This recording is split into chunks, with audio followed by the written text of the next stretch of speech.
اعوذ باللہ من الشیطان الرجیم، بسم اللہ الرحمن الرحیم۔ خاور نعیم ہاشمی آفیشل میں پھر آپ کی خدمت میں حاضر ہوں۔ ناظرین، ہماری آج کی کہانی کا عنوان ہے پاکستان میں سینے رائٹرز، یعنی سینما رائٹرز، کہانی لکھنے والے، سکرپٹ لکھنے والے، ان کو کتنا معاوضہ ملتا رہا ہے۔ کہانی تو فلم کی بنیاد ہوتی ہے، گانے بھی جو ہوتے ہیں وہ بسا اوقات کوئی ایک گانا، دو گانے فلم کو ہٹ کرا دیتے ہیں، لیکن جب آپ کو پتہ چلے کہ شاعر کو معاوضہ کتنا ملتا ہے تو شاعر یہ کبھی خود بھی نہیں بتائے گا، کیونکہ شاید معاوضہ اتنا بھی نہیں ہوتا ہوگا کہ وہ شاعر رکشے میں بیٹھ کر اپنے گھر سے اسٹوڈیو اور اسٹوڈیو سے گھر جا سکے، جائے کہ وہ اپنے بچوں کی، اپنے گھر والوں کی کفالت کر سکے۔ پاکستان میں خاص طور پر شاعروں کے ساتھ تو یہی ہوتا رہا ہے۔ میں کوئی بڑے شاعروں کی بات نہیں کرتا، امیر شاعروں کی بات نہیں کرتا، میں عام شاعروں کی بات کر رہا ہوں، اور خصوصاً جو آج ہماری گفتگو کا موضوع ہے وہ فلمی رائٹرز ہیں، فلمیں لکھنے والے۔ تو میرے ایک دوست تھے مرحوم حفیظ احمد۔ حفیظ احمد فیصل آباد لیل پور کے ایک ترقی پسند نوجوان تھے، اور اس ملک میں سوشلسٹ انقلاب لانا چاہتے تھے، اور اس انقلاب کی جد و جہد میں چلتے چلتے وہ لاہور آتے ہیں۔ لاہور آنے کے بعد وہ فلم نگر کا رخ کرتے ہیں، اور یہاں پر اسسٹنٹ ڈائریکٹر کے طور پہ کام کرنا شروع کر دیتے ہیں۔ پھر حفیظ احمد کو موقع ملتا ہے بٹی پکچرز، بٹی پروڈکشنز، یعنی عنایت حسین بٹی صاحب کا جو فلم ساز ادارہ تھا، اس کے ساتھ وابستہ ہونے کا۔ حفیظ احمد سب سے پہلے کیفی صاحب ہدایت کار بن چکے تھے، اور انہوں نے پہلی فلم منہ زور بنائی تھی۔ منہ زور بھی تقریباً کامیاب فلم تھی، بہت کامیاب فلم نہیں تھی، لیکن اوسط درجے کی ایک بزنس کرنے والی فلم تھی، جس میں عنایت حسین بٹی کے ساتھ ہیروئن شاید شیریں تھی۔ تو اس کے بعد اسسٹ کرتے کرتے حفیظ احمد صاحب نے، جو ہمارے دوست رہے، اور ان کا انتقال کافی عرصہ ہو گیا ہے، تو شرقی ٹیپو ان کے صاحبزادے ہیں، ان سے بھی ہمارا رابطہ رہتا ہے۔ ان کی بیگم صاحبہ فرد صاحبہ، بابی فرد، ان سے بھی تعلق رہتا ہے۔ پچھلے دنوں ایک شادی پر بھی ان کی فیملی میں مجھے جانے کا موقع ملا، کیونکہ میرا حفیظ احمد سے بہت گہرا دوستانہ تھا، بہت یارانہ تھا، اور ایک زمانہ ایسا تھا کہ میں روز اس کے گھر چلا جاتا یا وہ میرے گھر آ جاتے، تو اس طریقے سے۔ بلکہ ان کی حفیظ احمد کی شادی بھی میرے سامنے ہوئی، میں شادی میں بھی شریک ہوا۔ ان کے گھر میں جب پہلا بیٹا پیدا ہوا تو مبارکباد دینے والوں میں سب سے پہلے شاید میں ہی پہنچا تھا ان کے گھر میں۔ تو بہرحال ہم بات کر رہے ہیں حفیظ احمد کی، اور ہماری آج کی کہانی کا ٹاپک یہ ہے، دہراتا ہوں میں، کہ پاکستان کو فلموں کی کہانیاں لکھنے والوں کو کتنا معاوضہ ملتا ہے۔ حفیظ احمد کی بات کر رہے ہیں جو کیفی صاحب کو اسسٹ کر رہے تھے. انہوں نے بٹی پکچرز کے لیے فلمیں لکھنا شروع کی، فلموں کے سکرپٹ لکھنا شروع کیے. پہلی فلم انہوں نے بٹی پکچرز کے لیے لکھی عشق دیوانہ. یہ ایک انتہائی کامیاب فلم تھی اور خوبصورت کہانی تھی. تو اس میں رومانس بھی تھا، انقلاب بھی تھا. عنایت حسین بٹی بہت ٹیلنٹڈ فنکار تھے، ان کی آواز کا جادو بھی تھا. اور عنایت حسین بٹی کو چونکہ سٹیج کا بہت تجربہ تھا، اس لیے فلم کے سیٹ پہ، شوٹنگ پہ ان کی اداکاری جو تھی اس پر ان کی مکمل کمانڈ ہوا کرتی تھی. تو حفیظ احمد کے بارے میں بتا رہا ہوں کہ انہوں نے لکھا عشق دیوانہ فلم جو بہت کامیاب رہی. عشق دیوانہ کے بعد حفیظ احمد بٹی پکچرز کے لیے لکھتے ہیں ظلم دا بدلہ. ظلم دا بدلہ یہ اتنی کامیاب ہوئی، اتنی کامیاب فلم تھی کہ باقی پاکستان کے بارے میں تو میرے پاس رپورٹ نہیں ہے. لاہور میں یہ فلم 100 ہفتوں سے بھی زیادہ چلی تھی اور اس فلم سے بٹی برادران نے کروڑوں روپے کمائے تھے. اس فلم کی کامیابی کا راز کیا تھا؟ اس فلم کی کہانی. حفیظ احمد نے فلم ظلم دا بدلہ میں، یہ پاکستان کی اپنی نوعیت کی پہلی فلم تھی جس میں فلم کے اینڈ پر، فلم کے انجام پر اچھائی اور برائی کے درمیان دوستی نہیں کرائی گئی تھی. برائی کا انجام جو ہے وہ دکھایا گیا تھا کہ ظلم کرنے والے کو بدلہ کیسے ملتا ہے. ورنہ عمومی طور پر پرانی فلموں میں یہ ہوتا تھا کہ ولن مسلسل اپنے خاندان پہ، اپنی بیوی پہ یا دوسرے لوگوں پہ ظلم کرتا ہے، سوسائٹی میں ظلم کرتا ہے، قتل و غارت کرتا ہے، ڈکیتیاں کرتا ہے، اور پھر اینڈ پر آ کر اپنے گناہوں کی معافی مانگ لیتا ہے اور سارے لوگ اس کو معاف کر دیتے ہیں. فلم ظلم دا بدلہ میں کمپرومائز نہیں دکھایا گیا تھا. اس میں قطعی طور پر کوئی کمپرومائز نہیں دکھایا گیا تھا. اچھا آدمی ہے، اس کو اچھائی سے بدلہ ملنا چاہیے، نیکی کا بدلہ نیکی ہونا چاہیے اور ظلم کا بدلہ ظلم ہونا چاہیے. یہ اس فلم کی تھیم تھی. اور یہ فلم کا آغاز اداکارہ عالیہ کی اداکاری سے ہوتا ہے کہ کچھ گنڈے اس کا پیچھا کر رہے ہوتے ہیں اور وہ بھاگ رہی ہوتی ہے. تو اس کے بعد اس فلم میں اچھے اداکاروں نے کام کیا. بٹی صاحب نے خود بھی ظلم دا بدلہ میں بہت اچھی ایکٹنگ کی تھی.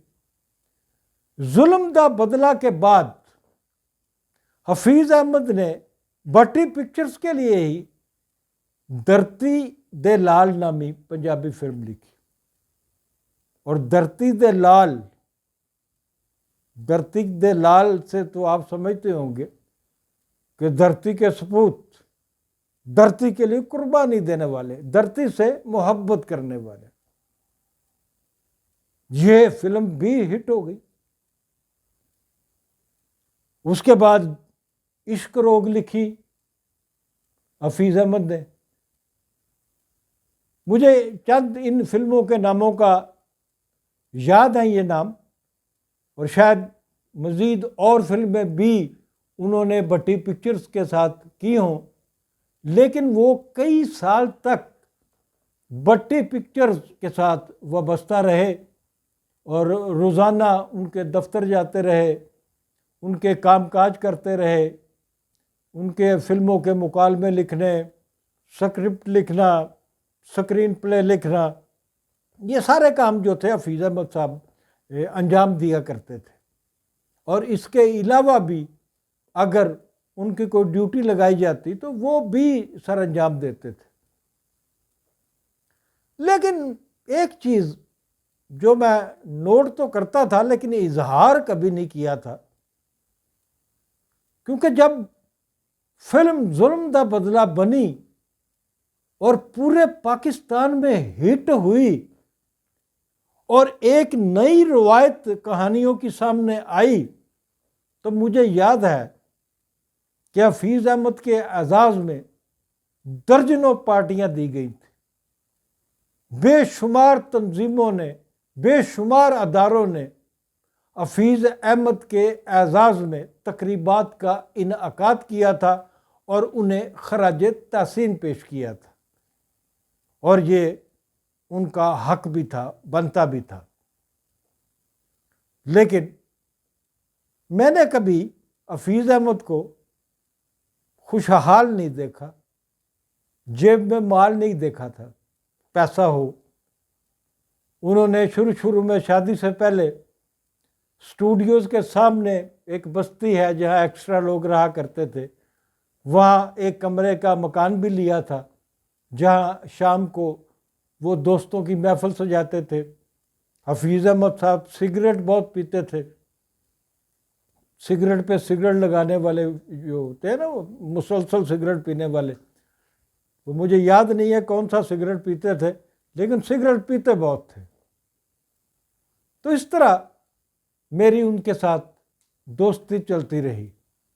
اور میں آپ کو یہ بھی بتاؤں کہ جب شرکی ٹیپو پیدا ہوا اور میں مبارکباد دینے گیا اور پھر تھوڑا سا بڑا ہوا شرکی ٹیپو، تو بیٹا حفیظ احمد کا پہلا، تو اس بچے کی اور میری دوستی بھی ہو گئی تھی، اور حفیظ احمد نے کہا تھا کہ میرا بیٹا تم سے بہت انسپائر ہے اور یہ بھی تمہاری طرح صحافی بنے گا، اور یہ تمہاری طرح صحافی بننا چاہتا ہے۔ اور کمال کی بات ہے کہ ٹیپو نے جب تعلیم مکمل کی تو اس نے سب سے پہلے صحافت ہی شروع کی تھی، جو چند سال کے بعد اس نے چھوڑ دی، پھر کوئی سرکاری ملازمت کر لی۔ حفیظ احمد صاحب بالکل فقرا ٹائپ رائٹر تھے۔ ان کی بیگم صاحبہ، ہماری جو بابی فرت احمد صاحبہ، وہ والٹن پبلک اسکول کی پرنسپل تھی اور ان کی بڑی معقول تنخواہ تھی۔ اس تنخواہ سے بابی نے پیسہ جمع کر کے ایک چھوٹا سا ذاتی گھر بھی بنایا، اپنی تنخواہ سے اپنی بیٹی اور بیٹوں کو اعلیٰ تعلیم بھی دلوائی۔ اور اگر بابی فرت احمد کا ساتھ نہ ہوتا تو حفیظ احمد کو میں مشورہ دیتا کہ نہ تمہیں شادی کرنی چاہیے تھی، نہ تمہیں بچے پیدا کرنے چاہیے تھے۔ اب ہم آتے ہیں اس کہانی، حفیظ احمد کی کہانی کے کلائمیکس کی طرف، کہ جس نے زندگی فلم رائٹنگ میں گزاری پوری، اور خاص طور پر بٹی برادران کے لیے کامیاب ترین فلمیں تخلیق کی۔ جب میں اس کو خالی جیب دیکھتا تھا تو ایک دن میں نے اس سے سوال کر ہی دیا۔ میں نے کہا، حفیظ تم بٹی برادران کے ساتھ کتنے سالوں سے منسلک ہو؟ اس نے کہا کہ 8-10 سال ہو گئے۔ تو میں نے کہا کیا کیا کیا ان کے لیے؟ اس نے بتایا کہ میں کیفی صاحب کو بھی اسسٹ کرتا رہا، میں نے فلاں فلاں کامیاب فلمیں بھی ان کو دی ہیں، اس کے علاوہ بھی کوئی کام ہوتا تھا کسی بھی قسم کا وہ مجھ سے کروا لیا کرتے تھے۔ تو 8-10 سال میں نے بٹی برادران کے ساتھ گزارے ہیں۔ اب میرا دوسرا سوال تھا جو ہماری کہانی کا موضوع ہے۔ میں نے کہا ان 8-10 سالوں میں تمہیں بٹی برادران سے کتنے پیسے ملے؟ ایک فلم کا معاوضہ تمہیں کتنا ملتا تھا؟ جیسے تم نے ظلم دا بدلہ لکھی، عشق دیوانہ لکھی، دھرتی دے لال لکھی، عشق روگ لکھی، اس ٹائپ کی کئی فلمیں لکھی جس سے اس ادارے کو بے شمار مالی منافع ہوا، منفعت ہوئی، پیسہ کمایا اس ادارے نے۔ تو یہ آپ کو ایک فلم کا کتنا پیسہ دیتے تھے لکھنے کا؟ وہ سوچ میں پڑ گیا حفیظ احمد، کچھ دیر سوچتا رہا، پھر کہا کہ اس سوال کا جواب دینا ضروری ہے۔ میں نے کہا ہاں، آج مجھے میرے اس سوال کا جواب چاہیے۔ اس نے کہا میں جتنے سال بھی بٹی برادران کے ساتھ منسلک رہا، مجھے تمام کا تمام یاد ہے کہ ان تمام سالوں میں مجھے کل جو معاوضہ ملا، تمام سالوں میں تمام فلموں کا، تمام کاموں کا، وہ ٹوٹل 5,000 روپے۔ تو ناظرین، یہ پاکستان فلم انڈسٹری، ناصر ادیب نے تو سنا ہے جو نئی یہ فلم بنی مولا جٹ، لیجنڈ آف دا مولا جٹ، کہتے ہیں میں نے اس میں 10 لاکھ روپے معاوضہ لیا۔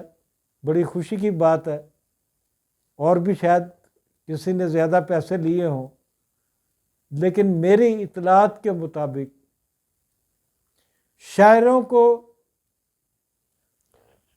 100-200 سے زیادہ پیسے نہیں ملتے تھے۔ کچھ شاعر ڈرنک کی ایک بوتل پر بھی پوری فلم کے گانے لکھ دیا کرتے تھے۔ کچھ رائٹر چند 100 یا زیادہ سے زیادہ 1,000 یا 1,500 یا 2,000 سے زیادہ معاوضہ نہیں لیتے رہے۔ تو یہ ہے ہماری پاکستان کی فلم انڈسٹری کا وہ ماضی تو بہت شاندار ہے، لیکن اس ماضی میں داغ بہت ہے۔ آج کے لیے اتنا ہی۔ جاتے جاتے آپ سے پھر درخواست کروں گا، خاور نعیم ہاشمی آفیشل کو سبسکرائب کرنا مت بھولیے گا۔ Thank you.